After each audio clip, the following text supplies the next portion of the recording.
Wa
Ibu-ibu hadirin sekalian sekalian, bulan depan kita sudah memasuki bulan Ramadan.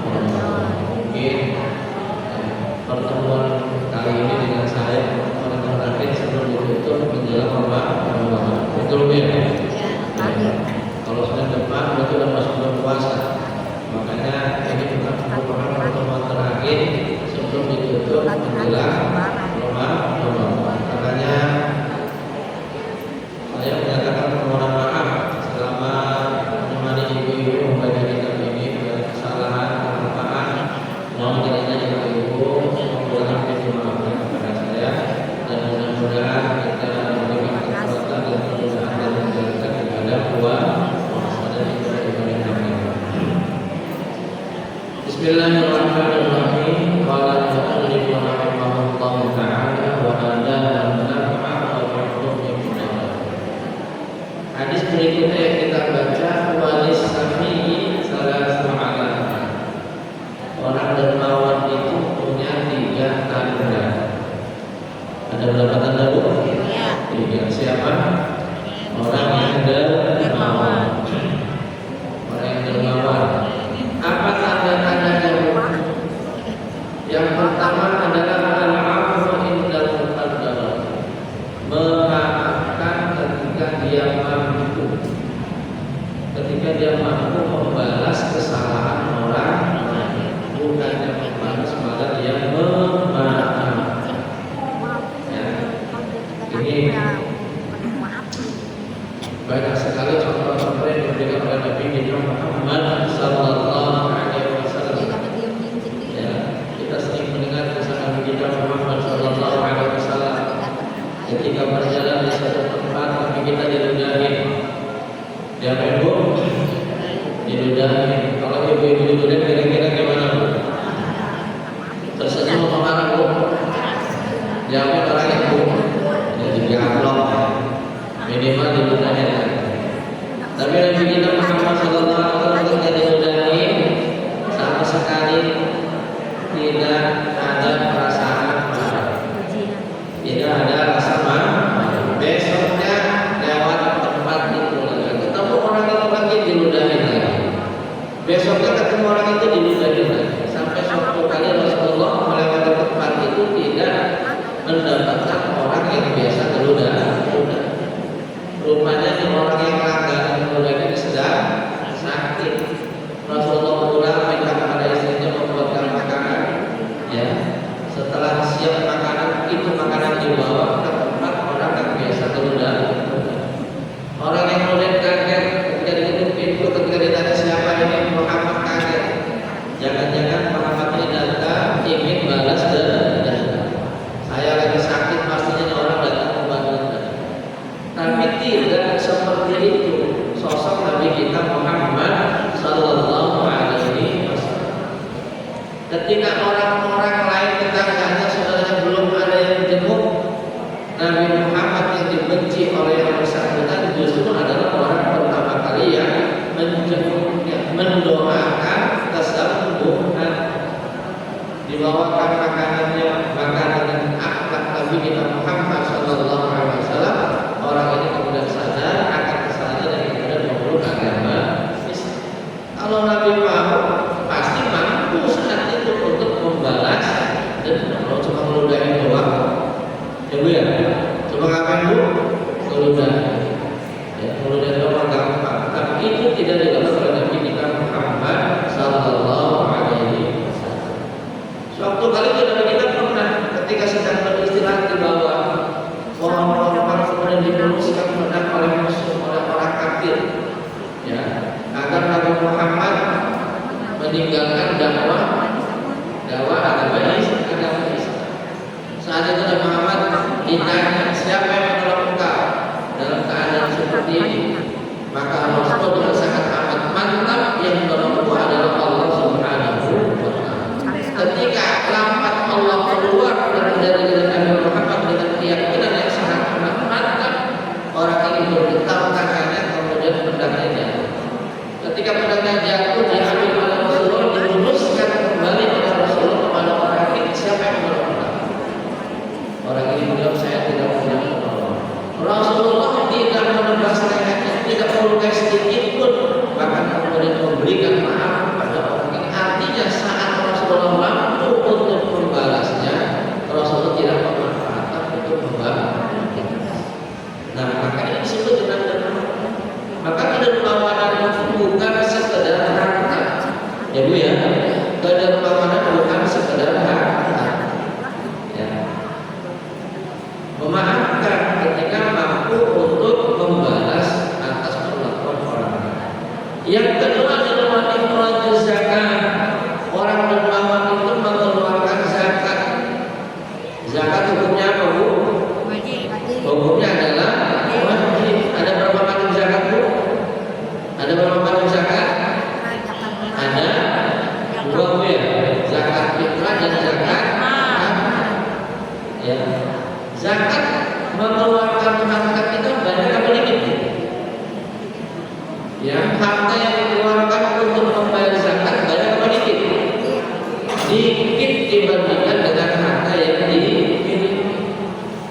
Misalnya zakat fitrah. Zakat fitrah berapa liter Bu? Berapa liter? 3,5 liter. Dikeluarkannya setiap hari, setiap tahun Bu? Setiap tahun itu setahun makan berapa liter beras Bu? Berapa beras yang kita makan setahun? Banyak apa dikit Bu? Banyak. Ya, banyak. Setahun kita pernah itu berapa beras yang kita habiskan. Tapi setiap tahun hanya berkewajiban mengeluarkan 3,5 liter. Harta yang kita miliki, Ibu punya tabungan, punya deposito, punya mobil angkot, punya rumah kontrakan, punya emas lunak, misalnya. Halo, ada yang punya kontrakan Bu? Ada punya kontrakan Bu? Ya, ada punya mobil angkot. Pokoknya harta-harta yang menjadi sumber penghasilan kita itu wajib dikeluarkan zakat. Zakatnya hanya 2,5%. Berapa persen Bu? 2,5%. Misalnya, kalau Ibu punya duit 100 juta, katakan 100 juta ini sudah termasuk nisab, sudah batas minimal dikeluarkannya zakat harta. Ya, misalnya 100 juta. Kalau 100 juta Ibu punya uang sekali, kalau sekarang ini tanggal 19 Januari itu dikeluarkannya nanti tanggal 19 Januari tahun 2020, bukan hari ini. Tahun depan uangnya tetap bertambah 100 juta, bahkan bertambah. Kalau misalnya uangnya tetap 100 juta, maka zakatnya hanya 2,5%. Berapa persen Bu? 2,5%. 2,5% dari 100 juta berapa Bu? 2,5% dari 100 juta berapa? Cuma 2,5. Banyak apa dikit? Dikit apa banyak Bu? Dikit dibandingkan dengan 100 juta. Dikit. Tapi begitu mau dikeluarkan kayaknya banyak ya. Begitu mau dikeluarkan kayaknya banyak. Tapi yang sedikit itu wajib dikeluarkan. Karena sedikit itu bukan hak kita. Sedikit itu yang kalau tidak dikeluarkan akan menjadi penyakit. Misalnya kita makan seharian, kan yang kita makan banyak apa dikit? Sarapan makan kan? Sarapan makan kan? Makan. Nanti siang makan kan? Makan. Nanti malam sore makan kan? Makan. Itu yang wajib loh. Ya, itu yang wajib. Belum mobilnya, ya, belum minumnya kan banyak tuh. Ya. Tapi pasti apa yang kita masukkan makanan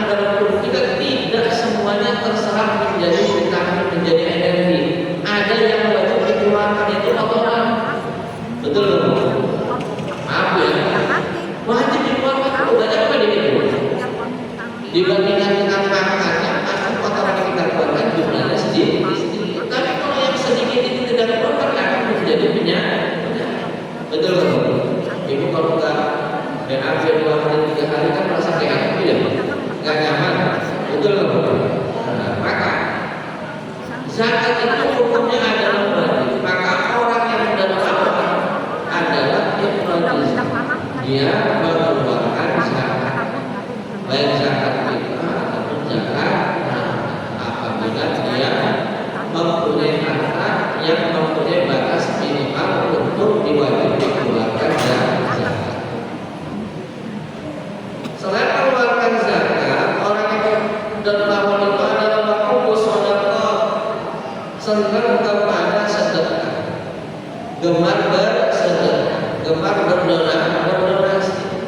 Ya makanya Rasulullah SAW mendoakan kepada orang yang bersedekah itu, Allahumma a'ti munfiqan khalaqan wa a'ti mumsikan talaqan.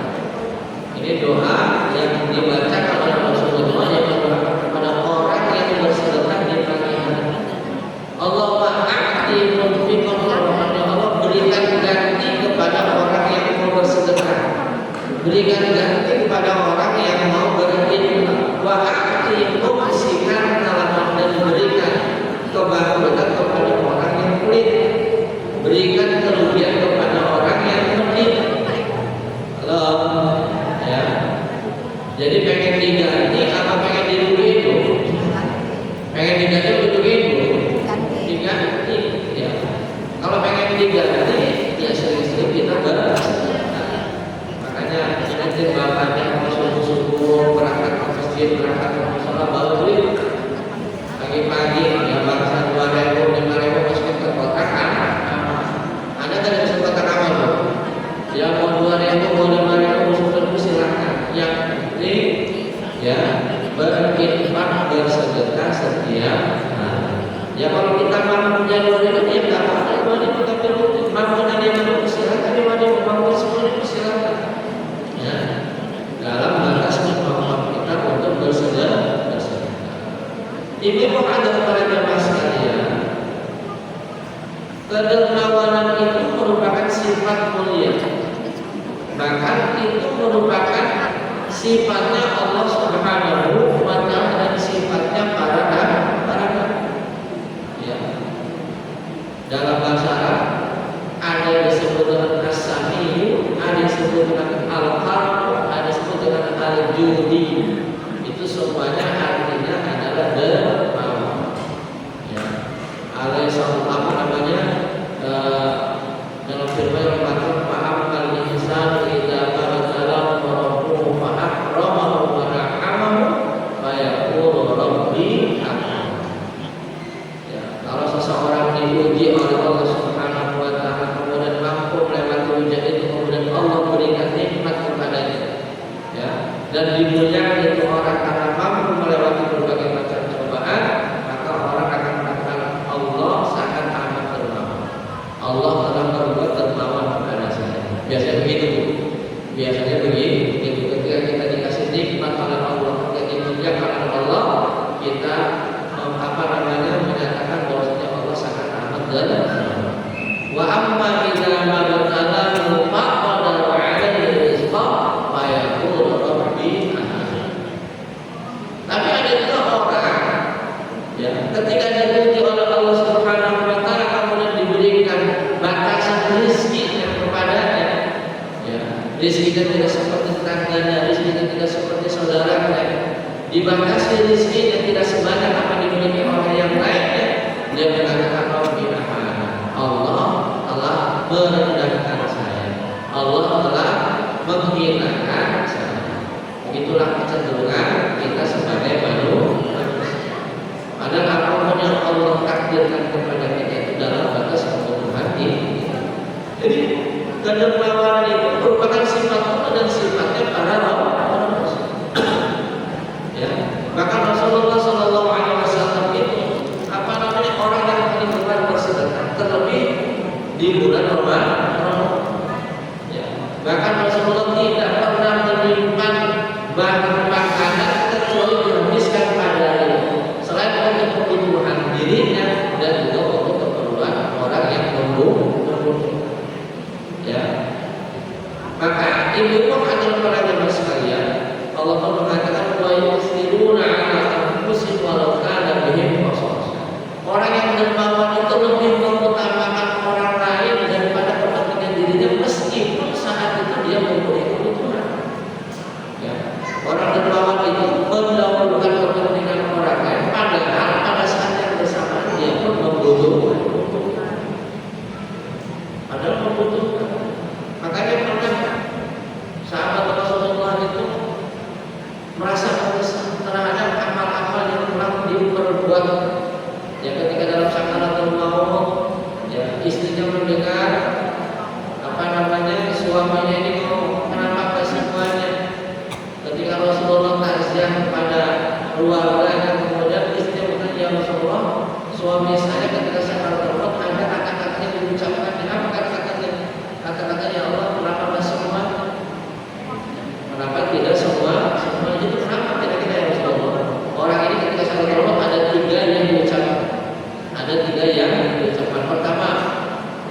Apa menyesal perbuatannya? Rumahnya ketika dalam keadaan sabar tersebut diperlihatkan ganjaran amal perbuatan. Diperlihatkan ganjaran atas amal kebaikan yang diperbuat. Suaminya ngomong, ya Allah kenapa tak lebih jauh? Dia kepengen rumahnya lebih jauh dari masjid. Dengan jauh dari masjid sehingga langkahnya semakin banyak ke masjid. Padahal yang orang tak pernah meninggalkan sholat berjamaah. Rasulullah ketika takziah, orang ini meninggal ketika sholat subuh, Rasulullah nungguin yang orang belum datang juga. Orang ini belum datang juga. Ketika ditunggu-tunggu waktunya sudah hampir habis, maka kemudian Rasulullah melaksanakan sholat subuh. Setelah sholat subuh, Rasulullah bertanya, siapa yang tahu rumah sahabat ini? Kita tunggu-tunggu orang tidak datang, jangan-jangan dia sakit. Saya tahu ya Rasulullah, ada di antar Rasulullah takziah ke rumah orang ini dari Masjid Nabawi ke rumahnya itu dari subuh sampai ke rumahnya itu adalah waktu duha. Sampai ke rumahnya waktu duha. Kira-kira dari subuh ke waktu duha berapa lama? 1 jam ya. 1 jam lebih. Ya, 1 jam lebih, berarti jaraknya jauh pada itu. Jauh pada itu. Ibu-ibu ke masjid ada nggak yang jalan sampai 1 jam? Nggak ada. Nggak ada ya, ada kan 1 jam. Ada yang bermain, ada yang bermain. Ya, jalan kaki kalau kesini ada kan? Rasanya tidak asing. Betul nggak Bu? Ini dia jarak perjalanan itu kurang lebih dari waktu subuh sampai waktu duha itu baru nyampe rumahnya. Berarti jalan cukup jauh. Tapi ini orang merasa itu belum apa namanya kurang jauh. Kalau seandainya tahu pahalanya begitu besar, dia kepengen rumahnya lebih jauh lagi. Ya, biar langkah jalan yang menuju masjid semakin banyak. Menyesal kenapa nggak lebih jauh lagi. Yang kedua yang Rasulullah itu suami saya mengatakan kenapa yang paling bagus.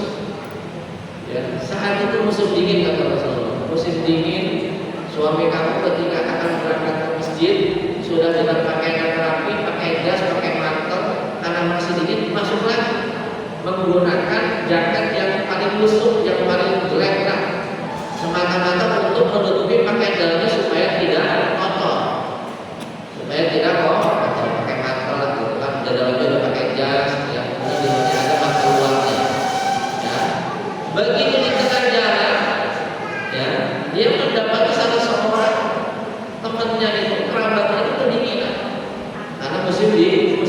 Karena kasihan, ini orang memberikan mantel luarnya yang paling luar, yang paling tipis, yang paling jelek diberikan supaya orang ini tidak kedinginan. Masya Allah, itu ganjarannya diperlihatkan yang beri sangat amat luar biasa. Seandainya kalau saya memberikan yang paling bagus, yang paling tebal kepada orang itu, pasti ganjarannya lebih hebat lagi. Dia menyesal kenapa nggak jaket yang paling dalamnya, yang paling bagus yang dia berikan. Yang ketiga, kata istrinya, suami saya ngomong, Allah, kenapa nggak semuanya aja saya kasih. Saat itu suami kamu baru pulang dari masjid sholat berjamaah bersama saya. Pagi-pagi ibu udah bikinin makanan buat sarapan, bikin roti, bikin kopi. Ya, ketika mau minum, mau makan roti, tiba-tiba ada pengemis datang. Ada siapa Bu? Pengemis datang. Wah, tolong bantu saya. Ya, saya belum makan. Apa yang terjadi ibu? Sama orang ini, si pengemis itu diajak makan bareng. Kopinya dituang bagi 2, rotinya dipotong dibagi 2. Ada nggak kira-kira kita kayak begini Bu? Ada nggak kira-kira kita kayak begini Bu? Susah orang sekarang. Kalau kita mengasih biar orang cepat-cepat bareng. Ya. Ini kopinya dibagi 2, dituangkan bagi 2. Ya, kemudian rotinya juga dibagi 2. Makan bersama-sama. Kira-kira itu penghormatan bukan? Penghormatan. Dia melihat dalam sakaratul maut dan jalannya begitu sangat amat luar biasa. Dia menyesal kenapa enggak semuanya ada. Kopinya saya serahkan semuanya, roti saya serahkan semuanya. Saya kan udah sering minum kopi, saya sering udah makan roti, sering. menyesal. Ya, yang wajib siruna maka masih melakukan dia mendahulukan kepentingan orang meskipun dia merasa butuh dengan apa yang saat itu dimiliki. Ya. Ibu bapak para jamaah sekalian, maka orang berdoa sebagaimana sabda Nabi kita Muhammad sallallahu alaihi wasallam mengatakan apa namanya? As-sa'yu qaribun min Allah wa qaribun minan nas. Bahwasanya orang yang dermawan itu dekat dengan Allah, dekat dengan manusia. Wa qaribun minal jannah, dan dekat dengan surga. Karena kedermawanan itu merupakan sifat dari yang ada pada Allah Subhanahu wa taala, maka orang yang berupaya meneladani sifat-sifat Allah dan sifat Rasul, maka keteladanan itu atau dermawan itu menjadi sebab orang yang dekat kepada Allah dan pastinya dekat kepada manusia. Karena orang yang mendapatkan dermawannya, orang yang mendapatkan manfaatnya dari sedekah yang diberikan, yang merasa senang dengan orang itu. Betul nggak Bu? Betul nggak Bu? Kalau kita diberikan sesuatu oleh orang lain, kira-kira kita ingat ke sama orang itu? Ingat nggak? Kita doain nggak Bu? Kita doain. Maka orang yang dermawan itu dekat dengan Allah, dekat dengan manusia. Wa qaribun minal jannah, juga dekat dengan surga. Kebalikannya, ya apa? Wa ba'idun minan nar, dekat dari surga dan jauh dari neraka. Dan kebalikannya wal ba'idun min Allah wa ba'idun, orang yang bakhil itu jauh dari Allah, jauh dari manusia. Wa qaribun minan wa ba'idun minal jannah, jauh dari surga juga, wa qaribun minan nar, dekat kepada neraka. Inilah hadirin ibu-ibu hadirin para jamaah sekalian, apa namanya, kedermawanan itu begitu sangat amat mulia, begitu sangat amat apa namanya, mendapatkan tempat yang sangat terhormat di sisi Allah Subhanahu wa taala. Maka ibu atau para jamaah sekalian, ya, apa namanya, orang yang dermawan itu adalah orang yang tidak sulit untuk memberikan sesuatu. Nah, tadi saya sampaikan ada as-sahiyu, ada al-karam, ada al-budi, semuanya adalah artinya kedermawan. Kalau as-sahiyu itu adalah kedermawan ketika diminta diberikan. Ya, kalau as-sahiyu, ya, as-sahiyu itu adalah orang yang dermawan mau memberikan ketika diminta. Kadang-kadang ada orang yang diminta dan kasih juga. Betul nggak Bu? Betul nggak Bu? Ada nggak orang udah diminta berkali-kali enggak kasih juga? Itu berarti masuk kategori bakhil. Kalau al-karam, dia tidak tunggu diminta tapi memberikan. Ya, memberikan karena itu tuh menjadi apa namanya, kesukaan. Sementara kalau al-budi memberikan sepenuhnya dan menyisakan sedikit hanya bagian untuk diri. Memberikan sedikit bagian kepada diri. Maka ada di antara para sahabat Rasulullah, di antaranya yang kaya, sahabat Abdurrahman bin Auf, itu sahabat Nabi yang paling kaya. Ya, ketika hijrah dari kota Mekah ke Madinah, dia tidak mau menerima bantuan apapun. Dia hanya meminta kepada orang-orang Madinah, tunjukkan kepada saya di mana pasarnya. Ya, karena dia adalah seorang wiraswastawan, ditunjukin pasar, maka kemudian dia berkembang menjadi seorang pengusaha. Nah, suatu kali istri Rasulullah, Siti Aisyah mengatakan, saya kok melihat apa namanya, Abdurrahman bin Auf ini kesulitan nanti di alam akhirat. Kenapa kesulitan? Karena begitu banyaknya harta yang dimiliki. Kalau kata bahasa orang sekarang, Allah berat, hartanya bejibun, ya, uangnya nggak bisa ya, tapi dermawan, ya, apa namanya, saya bilang kata istri Rasulullah, Siti Aisyah ini, apa namanya, Abdurrahman kayaknya nanti hisabnya susah ya, karena hartanya begitu sangat amat banyak. Karena yang Allah istri Rasulullah, maka kemudian Abdurrahman bin Auf berupaya untuk mensedekahkan semua harta, Maka saat itu dia ingin bersedekah. Saat itu terjadi apa namanya? kurma, panen kurma. Tapi sayangnya ketika saat panen kurma itu pendapatan pasar itu sedang menurun, sehingga kurma-kurma yang dimiliki oleh para petani kurma ini menjadi musuh, tidak laku. Tidak laku. Abdurrahman bin Auf berkeinginan untuk membantu para petani. Udah, kurmanya sini saya beli semuanya. Ya, meskipun busuk, berikan kepada saya semuanya. Saya akan membayar sesuai dengan harga kurma yang bagus. Meskipun kurma itu busuk, dibeli oleh Abdurrahman bin Auf dengan harga kurma yang akhirnya petani merasa senang karena dibantu oleh Abdurrahman bin Auf melakukan seperti ini karena berkeinginan harganya habis. Ya, berkeinginan harganya habis. Akhirnya semuanya dibeli oleh Abdurrahman bin Auf. Semua kurma, semuanya kurmanya banyak kan busuk. Taruh di gudang Abdurrahman bin Auf. Kurma busuk semuanya dibeli oleh Abdurrahman bin Auf. Habis sebagian kekayaan kurma Abdurrahman bin Auf semata-mata untuk membeli kurma busuk. Para petani kurma merasakan karena kurmanya dihargai dengan kurma dengan harga yang bagus. Tidak sedikit itu mereka mengalami kerugian. Yang begitu itu Abdurrahman bin Auf dalam ekonomi untuk ekonomi. Tapi rupanya memang Abdurrahman bin Auf ditakdirkan tidak menjadi orang miskin, ditakdirkan menjadi orang kaya. Ya. Rupanya dia terjadi pandemi, terjadi penyakit yang menjabat di seluruh masyarakat yang dan tidak ada obatnya kecuali kurma busuk, maka datanglah keputusan Raja yang ke Madinah mencari kurma busuk. Kata petani kurma, kita udah pakai kurma ini dari borong sama Abdurrahman bin Auf. Di mana rumahnya? Di sana.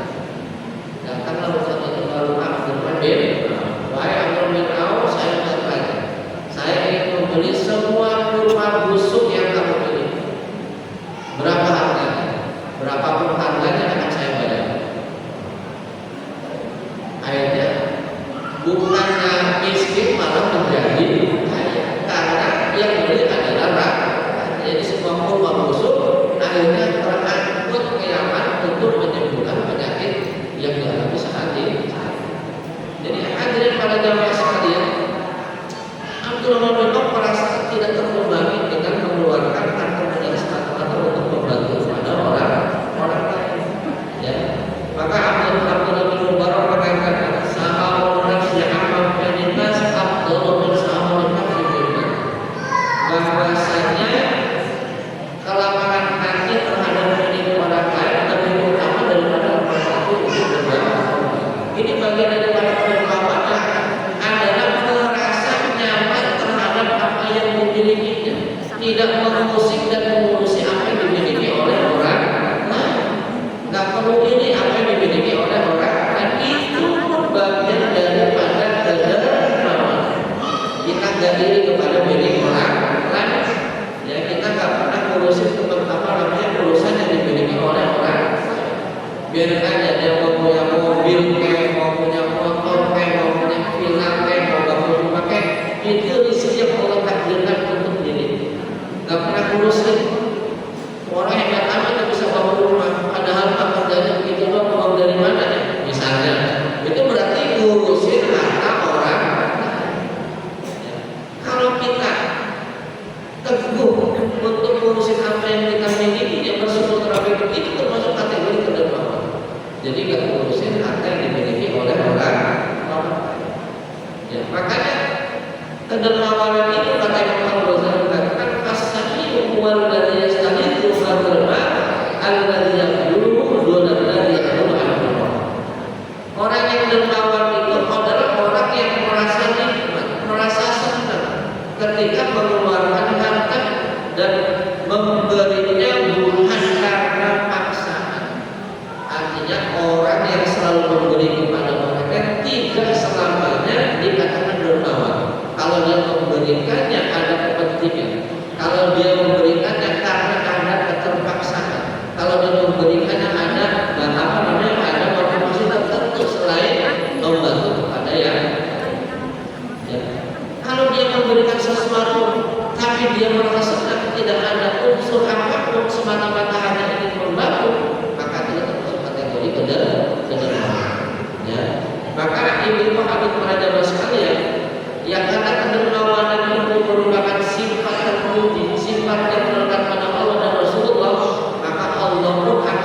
memberikan ganjaran yang sangat amat luar biasa kepada orang yang bersedekah, kepada orang yang dermawan, kepada orang yang memberikan bantuan kepada orang lain.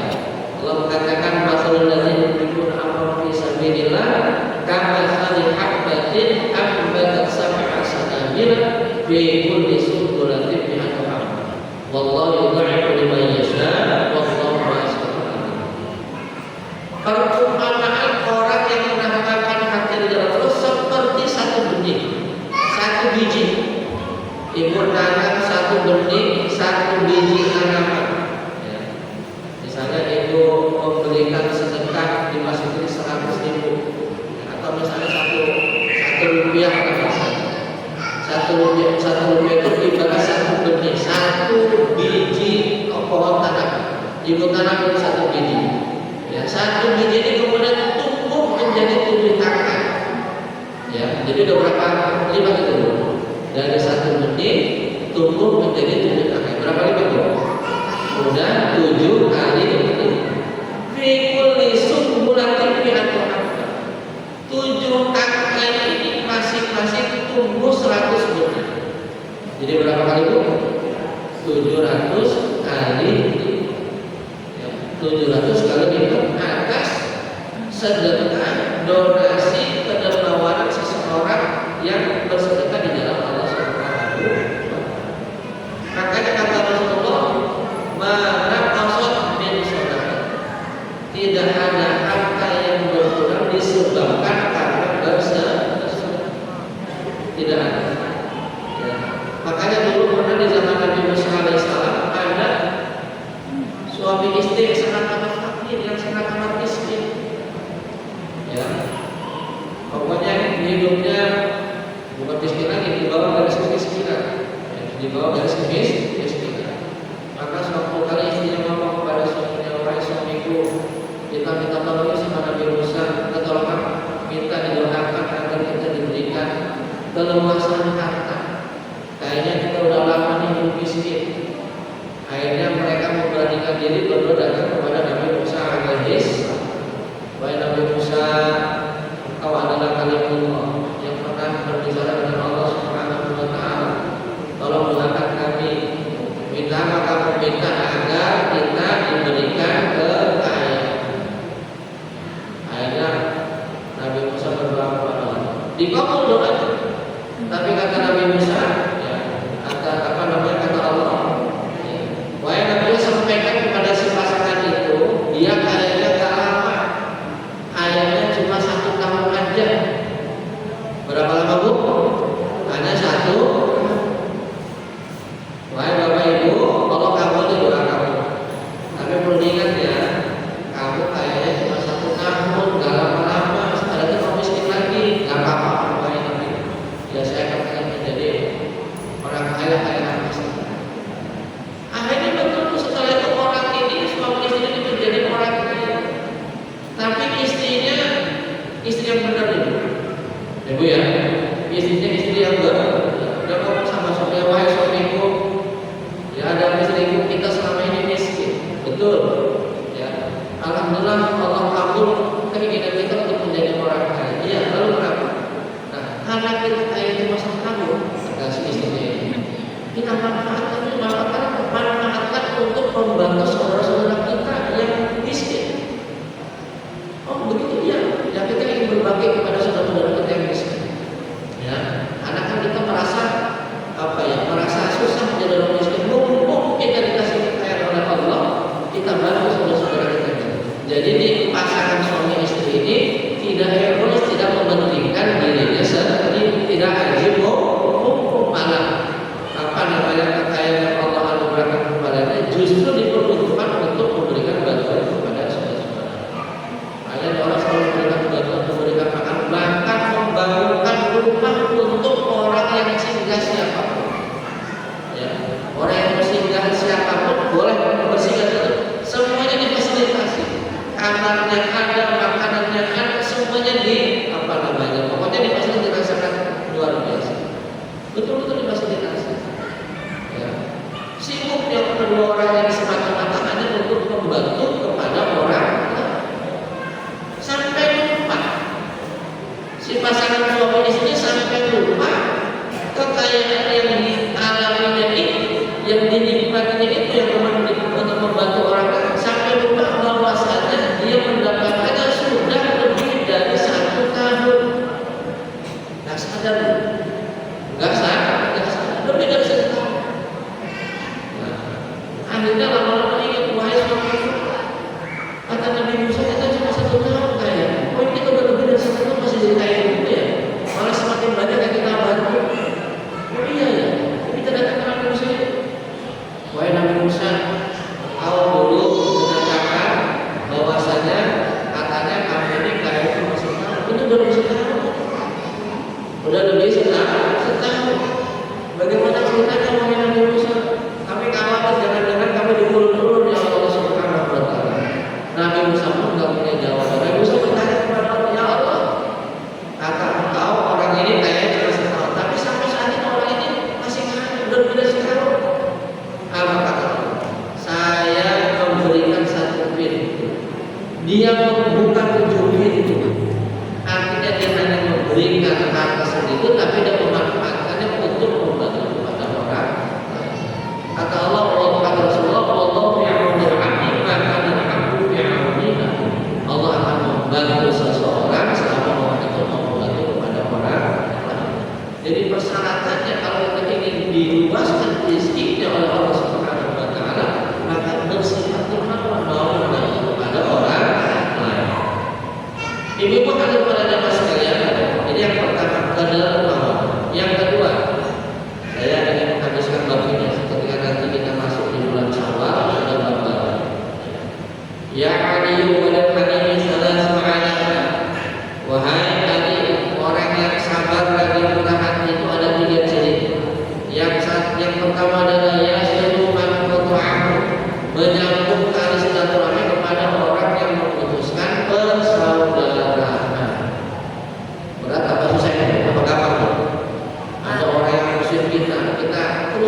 belum bertaubat secara sungguh-sungguh.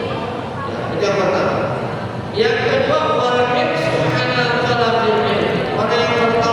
bersemangat mencari ilmu, karena dengan ilmu akan membimbing kita, ya, akan memagari kita dari perbuatan yang buruk. Dengan sebab kita menuntut ilmu, kita tahu mana yang halal, mana yang haram, mana yang wajib, mana yang sunnah, mana yang buruk. Jadi orang yang bertaubat itu adalah orang yang gemar untuk menuntut. Mudah-mudahan kita yang ada di sini termasuk artinya orang-orang yang gemar menuntut ilmu. Yang ketiga, wala yaqulu lidzambi kama la yaqulu al-halim. Tidak mengulangi dosa yang sama sebagaimana susu tidak akan kembali menjadi keju. Ya. Kalau susu udah diaduk kan nggak mungkin lagi jadi apa namanya, jadi susu sebelum diaduk. Jadi bubuk nggak mungkin gitu ya. Ibu kalau bikin susu yang bubuk itu udah diaduk dan disebut kan nggak mungkin dikeringin jadi bubuk lagi, kan nggak mungkin ya. Ya. Maka orang yang bertaubat itu adalah orang yang tidak kembali mengulangi dosa yang sama dan berniat berazam untuk tidak melakukan dosa-dosa yang maka untuk hal ini ibu bapak kepada jemaah sekalian, maka pentingnya kita menuntut ilmu. Dengan duduknya kita di majelis ilmu ini akan paling tidak meminimalisir ya, berbagai macam kemungkinan kita tergoda kepada perbuatan dosa. Kita diingatkan ya, apa namanya, misalnya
Waalaikumsalam warahmatullahi wabarakatuh. Alhamdulillah, terima kasih kepada Allah dan Rasul yang bukan pada kita semua. Mudah-mudahan kita semua dapat mengamalkan